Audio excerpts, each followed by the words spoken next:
Hello friends, welcome to three born talkies. आज हम सुनने जा रहे हैं एक हाई स्कूल लव स्टोरी जिसका नाम है माई बेस्ट समर। चलिए इस ब्यूटीफुल कहानी के सफर पर और बने रहिए मेरे साथ अंत तक। हमारे मूवी की हीरोइन एक काफी सिंपल बेफिक्र लड़की गैंग है और हमारे कहानी का हीरो एक बहुत ही स्मार्ट और इंटेलिजेंट लड़का है। जैसे कि इनका नाम गैंग यू हायो मिलकर बताता है कि take me to the heart, वैसे ही इनकी यादें हैं। कहानी के शुरू में हम गैंग को भागता हुआ देखते हैं, जो कि बताती है कि जब वो पुरानी यादें याद करती है उसे सिर्फ एक इंसान ही याद आता है जिसका नाम उसके नाम से जोड़कर खुद को कंप्लीट बताती है, और वो लड़का कोई नहीं बल्कि यू हायो ही है। अब हम 2008 में पहुंच जाते हैं, जहां हम देखते हैं कि गैंग का आज स्कूल में फर्स्ट डे है। वो बहुत एक्साइटेड है और थोड़ी नर्वस भी है। जब वो अपनी क्लास नोटिस बोर्ड पे ढूंढ रही होती है, तभी वो एक स्मार्ट टॉल से लड़के से टकराती है। फिर वो अपने नाम के साथ और एक नाम देखकर बहुत हंसता है। ये दूसरा नाम गैंग का होता है, जो कि मिलकर गैंग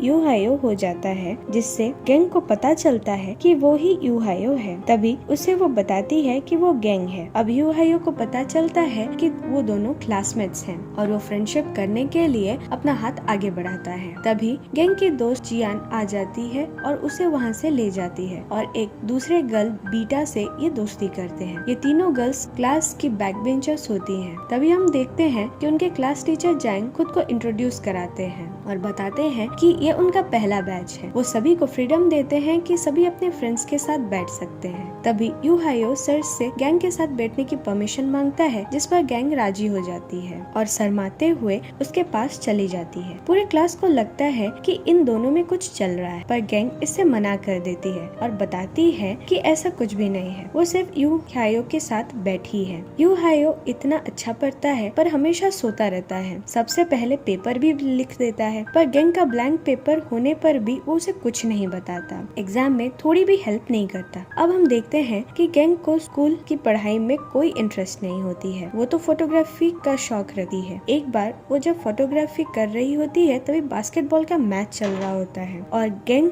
पे क्लिक कर लेती है, जिससे कि कैमरा के फ्लैश की वजह से यू हायो बास्केट नहीं कर पाता। घर जाते वक्त यू हायो उसे बोलता है कि तुम्हारी वजह से मैं बास्केट नहीं कर पाया, पर तुमने तो मुझे सॉरी भी नहीं कहा। तभी गैंग बोलती है कि तुम मेरे कैमरे के बीच में आए थे, इसीलिए माफी तुम्हें मांगनी चाहिए। फिर यू हायो सारी पिक्स देखता है और दोनों की आड़ी टेढ़ी सेल्फीज भी भर लेता है। दोनों वापस घर आ रहे होते हैं, तभी गैंग साइकिल से गिर जाती है। यू हायो तभी गैंग की केयर करता है और उसे बैंडेड भी लगाता है। गैंग को ये सब अच्छा लगता है, पर वो उसे पूछती है कि तुम इतना केयर क्यों कर रहे हो, जिस पर वो कहता है कि तुम हमेशा मुझे टीचर की डांट से बचाती हो, इसलिए मैं ये सब कर रहा हूँ। गैंग ओहियो से प्रॉमिस ले लेती है कि वो हमेशा उसे प्रोटेक्ट करेगा इसी तरह। दूसरे दिन गैंग के दोस्त उसे आइडिया देते हैं कि कैसे पता करे कि वो उसे पसंद करता है या नहीं। तभी वो अपने साइकिल की चाबी दूर बाहर फेंक देती है और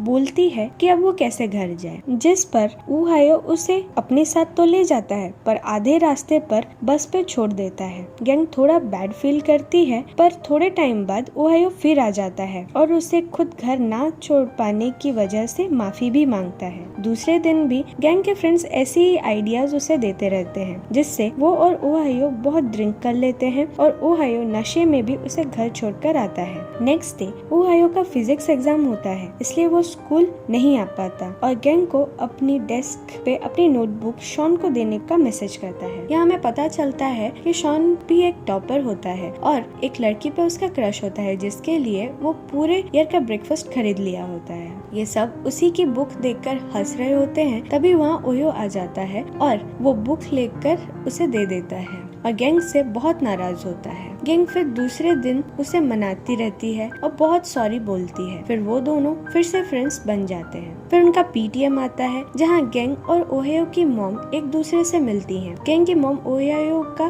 और उसकी मॉम की काफी शुक्रिया करती हैं, क्योंकि ओहियो की वजह से ही गैंग के मार्क्स अच्छे आए हुए होते हैं। पर दूसरे ही सीन में ओहियो की मॉम उनके टीचर से ओहियो की सीट चेंज करने की बात करती है, क्योंकि हमें पता चलता है है यहाँ कि ओयो घर पे झूठ बोला था कि गेंग बहुत अच्छा पढ़ती है। ओयो की मॉम नहीं चाहती कि ओयो कमजोर बच्चों के साथ बैठे जिससे कि उसका मार्क्स खराब हो। ये सब बातें गेंग सुन लेती है और काफी दुखी होती है, और जब ओयो उसे बात करने आता है तो उसे बात नहीं करती। तभी ओयो को वो बोलती है कि उसे सिर्फ अच्छी पढ़ने वाली लड़कियां ही पसंद हैं। तभी ओयो उसे बताता है कि उसकी मदर बहुत टेंस रहती हैं उसकी पढ़ाई को लेकर, और उसके पापा भी नहीं हैं, इसीलिए उसकी मॉम थोड़ी ज्यादा ही वरीड हो जाती है। फिर वो बताता है कि पिछले वाले स्कूल में भी उसके डेस्क में थोड़ी कमजोर थी पढ़ाई में, और पर वो दोनों में बहुत ही काफी दोस्ती हो चुकी थी। पर एक बार जब उसके मार्क्स थोड़े कम आए, उसकी मॉम को लगा इसकी वजह उसकी दोस्त है, इसलिए ओयो ने अपने मॉम को गेंग के बारे में झूठ कहा था। फिर हम देखते हैं कि सारे बच्चे सिंगिंग प्रैक्टिस कर रहे होते हैं। तभी शॉन तेज बारिश में अपने क्रश के लिए गाना गा रहा होता है गिटार बजाकर। उसे कोई नहीं रोकता, टीचर्स भी नहीं रोकते। तभी गार्ड्स उसे रोकने आ जाते हैं, और तभी ओयो उसके पास जाकर पता नहीं उसे क्या समझाता है, और वो चुप हो जाता है और दोनों वापस आ जाते हैं। फिर हम देखते हैं कि सिंगिंग कंपटीशन में दोनों ओयो और शॉन गाना गा रहे होते हैं लीड में। तभी जेंग को एक अलग सी फीलिंग होती है, जैसे ओयो उसी के लिए गाना गा रहा हो, और वो इस फीलिंग को कभी नहीं भूलना चाहती, चाहे वो गलत ही क्यों ना हो। फिर हम देखते हैं कि कंपटीशन के रिजल्ट आ जाते हैं, पर इतना अच्छा गाने पर भी उन्हें कोई प्राइज नहीं मिलता, और वो डिस्क्वालीफाई हो जाते हैं, क्योंकि ये गाना उन्होंने पहले कभी रजिस्टर नहीं किया था। पर इस पर भी उनके टीचर उनकी काफी तारीफ करते हैं। फिर हम देखते हैं कि ओयो का फिजिक्स ओलंपियाड में 3rd रिजल्ट आया होता है, इसलिए वो गेंग को खाने पर पूछता है, जिस पर वो मान जाती है। दूसरे दिन काफी तैयार होने के बाद जब वो पहुंचती है तो देखती है कि उसके सारे फ्रेंड्स वहाँ आए हुए हैं। वो थोड़ा दुखी होती है और गुस्सा होकर सभी से मिलती है, क्योंकि उसे ओहायो से सिर्फ अकेले मिलना था। फिर उनके सारे फ्रेंड्स घूमकर वापस चले जाते हैं, और वो ओहायो के साथ बरसालीवी खाने जाती है। पास में पैसे ना होने की वजह से उन्हें वहाँ से भागना पड़ता है, और भागते हुए ओहायो गेंग का हाथ जोर से पकड़ा होता है, जो उसे बहुत अच्छा लगता है। फिर हम प्रेजेंट में आते हैं और देखते हैं कि जेंग अब बड़ी हो चुकी है, और अभी अपने पेरेंट्स से मिलने के बाद स्कूल के फ्रेंड से मिलने जा रही होती है। स्कूल के बाद वो एक बड़े सिटी में चली गई होती है। रियूनियन में ओयो भी आया होता है, जो कि यूएस में था। अब सबको ये सोचना है कि इनके फ्रेंडशिप में ऐसा क्या प्रॉब्लम हो गया कि दोनों टच में ही नहीं रहे। तो चलिए फिर चलते हैं इनके पास्ट में। अभी हम देखते हैं कि मिस्टर जैंग सभी को कैरियर चॉइसेस का फॉर्म देते हैं। जेंग को ओयो के साथ रहना है, इसीलिए सेम कैरियर करना होगा, और सेम कैरियर के लिए बहुत पढ़ाई करनी पड़ेगी,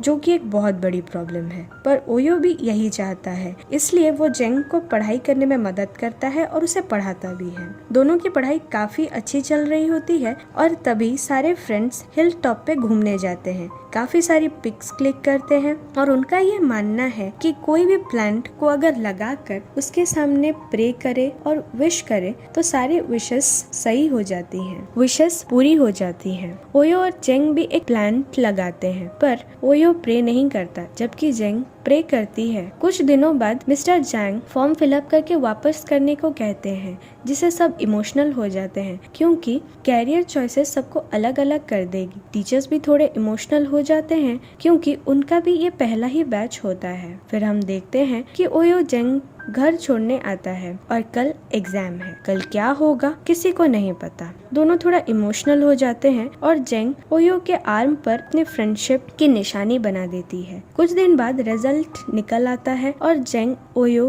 का रिजल्ट लेने के बाद मिलने का प्लान बना होता है, तो इसलिए वो उसका वेट करती है, बहुत वेट करती है, पर वो नहीं आता। फिर उसे पता चलता है कि ओयो दूसरे सिटी में शिफ्ट हो चुका है। इससे वो बहुत दुखी होती है, पर वो भी अपने रास्ते तभी चली जाती है। अब हम प्रेजेंट में आ चुके हैं, जहाँ दोनों बैठे हुए हैं, और जेंग उसे बार बार पूछती है उस दिन के बारे में। फिर पूछती है ओयो को कि तुम कुछ बोलना चाहते थे उस दिन, पर तुमने बताया नहीं, जिस पर ओयो कहता है कि अब वो सब बताकर कुछ फायदा ही नहीं, और ये कहकर वो वहाँ से चला जाता है। कुछ दिनों बाद हम देखते हैं कि सारे फ्रेंड्स फिर से मिल रहे होते हैं, और बातों ही बातों में जेंग का एक दोस्त ओयो की सारी सच्चाई बता देता है। और हमें ये पता चलता है कि ओयो कभी यूएस गया ही नहीं था। उसके मार्क्स तो बहुत अच्छे आए थे, पर तभी उसकी मॉम की तबीयत बहुत ज्यादा खराब हो गई थी, इसीलिए उसे स्कूल से ही ड्रॉप आउट करना पड़ा था और घर बेचकर उनका इलाज करना पड़ा था। उसके बाद उसने छोटी मोटी नौकरी करके ही अपना गुजारा किया और ये सब वो जेंग को इसलिए नहीं बताना चाहता था क्योंकि अगर जेंग को पता चलता तो वो सब कुछ छोड़कर ओयो के पास चली आती, खुद भी अपना कॉलेज ड्रॉप कर देती। अब ये सब जानकर जेंग तुरंत ही हॉस्पिटल जाती है, पर उसे वहाँ कोई नहीं मिलता। फिर हम देखते हैं कि ओयो और उसकी मॉम दोनों घर पर ही हैं और उसकी मॉम ओयो को बोलती है कि ओयो ने उनके लिए बहुत सैक्रिफाइस की है। अब वो उसे खुश देखना चाहती हैं, वो उसे हमेशा ही स्माइल करते रहना चाहती हैं। ये सब सुनकर ओयो को गैंग के साथ बिताए हुए सारे मोमेंट्स याद आते हैं। इधर गैंग भी ओयो को ढूंढने जाता है। जब हम देखते हैं कि गैंग ओयो को ढूंढने जा रही है, तभी वो रेडियो में शॉन की इंटरव्यू सुनती है, जो कि उस दिन बारिश में गिटार बजा रहा था। वो उस दिन के बारे में बताता है और ये बताता है कि ओयो ने उसे आकर ऐसा क्या बताया था कि वो चुप हो गया। वो बताता है ओयो ने उसे आकर कहा कि अगर उसे गाना गाना है तो स्टेज पर गाना गाए, क्योंकि ओयो भी उसके साथ गाना गाना चाहता है अपने किसी स्पेशल वन के लिए। फिर हमें पता चलता है कि ओयो ने वो स्पेशल गाना जेंग को डेडिकेट किया था और जेंग की वो फीलिंग सही में उसी के लिए ही थी। अब हमें पता चलता है ओयो ने जेंग के लिए ही वो गाना गाया था। ये सब रियलाइज करते ही जेंग भागते हुए उसी हिल टॉप पे जाती है जहाँ उसने वो प्लांट लगाया था। उसे बिलीव था कि ओयो कहीं न कहीं यहीं पर ही आएगा उसे ढूंढते हुए। वो बहुत वेट करती है, रोती है, जोर जोर से प्रे करने लगती है। तभी कुछ देर बाद वो हायो भी वहीं आ जाता है। वो दोनों एक दूसरे को देखते हैं और जेंग उसे पूछती है क्या अभी भी वो उसे उतना ही पसंद करता है। तभी वो हायो उसे उस प्लांट के पास ले जाता है जो कि अभी एक ट्री बन चुकी है और वहाँ लिखा रहता है जेंग जेंग ओ हायो, जिसका मतलब है take me to the heart. अब हमें उनके पहले मीट की सीन के साथ उनके प्रेजेंट सीन दिखाया जाता है, जहाँ फिर से ये दोनों बेफिक्र होकर एक दूसरे के साथ जीते हैं और मूवी यहीं खत्म होती है। हैप्पी एंडिंग है ना। अगर ये स्टोरी आपको भी पसंद आई हो तो लाइक और कमेंट करें और सब्सक्राइब करना बिल्कुल ना भूलें। Bye bye.